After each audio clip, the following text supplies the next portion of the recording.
As a customer हम और आप क्या सर्च करते हैं ये डिपेंड करता है दोस्तों हमारे ज़रूरत के ऊपर। और आज मैं इसी टॉपिक पे एक नए वीडियो के साथ आया हूँ। मेरा नाम अभिषेक है। नमस्कार दोस्तों। और जहाँ तक मुझे ऐसा है कि ये वीडियो बहुत इम्पोर्टेंट होने वाली है हमारे लिए और आपके लिए, दोनों के लिए। दोस्तों आज का ये हम कंसर्न इसलिए लेके आए हैं क्योंकि कभी कभी ऑनलाइन सर्च करने पे हमें बहुत सारी गलत चीज़ें हमारे हाथ लगती हैं जो कि हमें नहीं यूज़ करना चाहिए। एग्जैक्टली हम उसको भी यूज़ करते हैं। तो अभी इसी बारे में हम आपसे बात करने के लिए यहाँ पे आए हैं और एक इन्फॉर्मेशन देने के लिए आए हैं कि एग्जैक्टली हमें चाहिए क्या।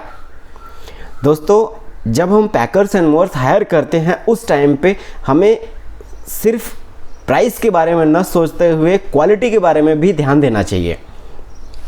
और यहीं पे हम मार खाते हैं, यहीं पे हम परेशान होते हैं कि भाई हमारी मतलब सर्चेस क्या हैं, हमारी ज़रूरतें क्या है। हम ज़रूरतें समझते ही नहीं और सीधा नेट पे डाला या कहीं दोस्त से लिया और बस उनके साथ काम कर लिया। नहीं दोस्तों, ऐसा बिल्कुल मत कीजिए। और आने वाले टाइम में भी अपने दोस्तों को यही सलाह दीजिए कि एक जेन्युइन पैकर्स एंड मोअर्स को हायर करें, उनके साथ काम करें और आगे बढ़ें। अभी मैं आपको कुछ ऐसे बुलेट पॉइंट देना चाहता हूं जिसके लिए मैं यहाँ आया हूं और आपकी लाइफ को इजी बनाने के लिए हम एक छोटा सा प्रयास कर रहे हैं। दोस्तों जब हम एक अच्छे पैकर्स एंड मोअर्स को हायर करते हैं उस टाइम पे हमें इन बातों का ध्यान रखना चाहिए जो कि मैं आपको बताने वाला हूँ। दोस्तों जब हम पैकर्स एंड मोअर्स को हायर करते हैं उस टाइम पे हमें उनसे बात करनी चाहिए कि भाई आपका टाइम फ्रेम क्या है, किस टाइम तक आप फ्लेक्सिबल होते हैं काम करने के लिए। ये मीन्स कि टाइम बहुत मायने रखता है to the pickup point, from the pickup point to the delivery point. इन सब जगह पे हमें वहीं देखना होता है कि कब से टाइम उठाया हमने सामान और कब हम डिलीवरी कर रहे हैं, वो इम्पॉर्टेंट है। उस बीच हमारे क्या क्या प्रोसेस है उनसे बात करनी चाहिए हमें। उस बारे में, उस प्रोसेस के बीच में क्या क्या सिस्टम यूज़ होंगे उसको हमें उनसे इन्फॉर्मेशन लेना चाहिए। जहाँ तक दूसरी बात आती है कि रिलायबिलिटी एंड फ्लैक्सिबिलिटी। रिलायबिलिटी मतलब कि हम उन चीज़ों के लिए कितनी रिलायबल हो रहे हैं। मतलब एक पैकर्स वाला एग्जैक्टली मैं भी उनमें शामिल हूँ और हम उसके लिए कितने रिलायबल हैं, उन सामान को शिफ्टिंग के लिए कितने रिलायबल हैं और फ्लैक्सिबल कितने हैं। यानी कि अगर हम अपने नॉर्म्स के अकॉर्डिंग काम कर रहे हैं तो हम कितना इधर उधर होके काम कर सकते हैं, कितने अच्छे तरीके से हम सर्विस दे सकते हैं। तीसरी चीज़ आती है कि हमारे पास कितनी क्वालिटी वाइज स्टाफ और प्रोफेशनल स्टाफ है, उनको मतलब सिखाया कहाँ जाता है, उनको बताया कहाँ जाता है, उनको समझाया कहाँ जाता है, क्या एग्जैक्टली हमारे फोकस किस पे होते हैं।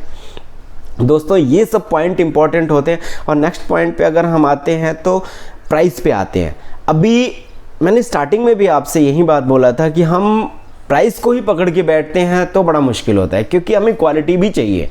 दोस्तों मैं इंटरम पैकर्स एंड मोअर्स मैं आगे से बोल रहा हूँ कि प्राइस मायने रखता है लेकिन उससे ज़्यादा कहीं इंपॉर्टेंट क्वालिटी मायने रखता है। अगर क्वालिटी है आपके काम में तो डैम श्योर प्राइस थोड़ा ऊपर नीचे है तो भी चलता है, लेकिन अगर क्वालिटी नहीं है तो आप प्राइस कितना भी लेस और हाई कर लें कुछ फ़र्क नहीं पड़ता उन चीज़ों से, क्योंकि कस्टमर हमेशा के लिए आपसे जुड़ने के लिए आता है और आप एक ही बार दिखाते हैं अपना रूप और निकल लेते हैं।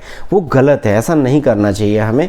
और उसके साथ साथ हमें एग्जैक्टली मैं मेरे कंपनी के बारे में अगर बात करूँ तो मैं ये जानता हूँ और मैं ये लोगों से बताता हूँ कि हमारी रिस्पॉन्सिबिलिटी क्या है सोसाइटी के प्रति। अगर कोई पर्सन शिफ्ट करता है और हमें बुलाता है तो एग्जैक्टली वो हमें हमारे घर के या अपने घर के मेंबर जैसा ट्रीट करते हैं, तो हमें उनके साथ गलत करने का कोई अधिकार किसी ने नहीं दिया है, किसी ने भी नहीं दिया है।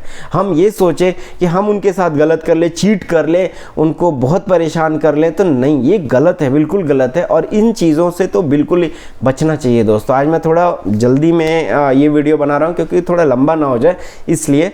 और उसके साथ साथ जो भी इंफॉर्मेशन होती है कस्टमर को कंप्लीट और क्लियर देना चाहिए। क्यों कि अगर कस्टमर उन चीज़ों को जानने की कोशिश करे तो कहीं ना कहीं वो कंफ्यूज हो जाता है, इसलिए वहाँ पे हमें पूरी तरीके से कस्टमर के लिए ही काम करना चाहिए।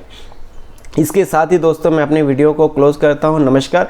अगली वीडियो में और एक अच्छे टॉपिक के साथ मैं आऊँगा और जल्दी आऊँगा। नमस्कार।